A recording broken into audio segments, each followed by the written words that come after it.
पिया मारे सऊदी कैसे काबर उठाई रे भौजी। अरे भाई हम यहीं पर हैं। वीजा कैंसिल हो गया। ऐसे नहीं होगा तो मेहरारू को। अरे भाई वीजा कैंसिल हो गया इसलिए हम यहाँ पर खड़े हैं, नहीं तो न होते। पिया मारे सऊदी कैसे काबर उठाई रे भौजी भौजी रे। अब देखिए बोले इनको मेहरारू बनने के लिए तो कम से कम उधर जाके रखा, थोड़ा सा बात करिए ना। मेहरारू यहाँ पर है तो जरूरत है किसी और मेहरारू का। आपस में मेरी भौजी बन जाइए ना। आपस में लड़ाई नहीं हो जाएगा। एक उम्र दो मेहरारू लड़ाई हो जाएगा तो क्या की जाएगा। भौजी बन जाइए। देखो उधर भी है, देख रहे हैं उधर भी है। नहीं माने ठीक है आज हम बनिए जाएंगे।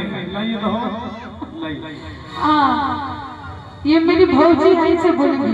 लेकिन नीचे से तो हम भौजा दिखाई दे रहे हैं। नहीं ऊपर से दिख रहा है। अच्छा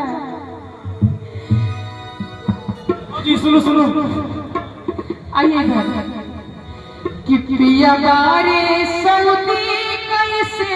अरे तो हम आप दोनों आदमी हो जाएगा तब ना होगा। नहीं आप ऐसे घूमता डाल हमें अच्छा अच्छा बोली ना का तो तन जी।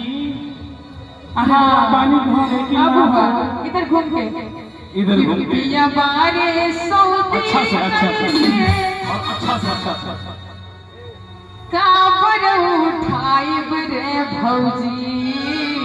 नीचे से भौजा दिखाई दे रहे हैं, ऊपर से नहीं ऊपर से अच्छा है कि पिया मारे सऊदी अच्छा। कैसे काबर उठाई रे भौजी भौजी रे।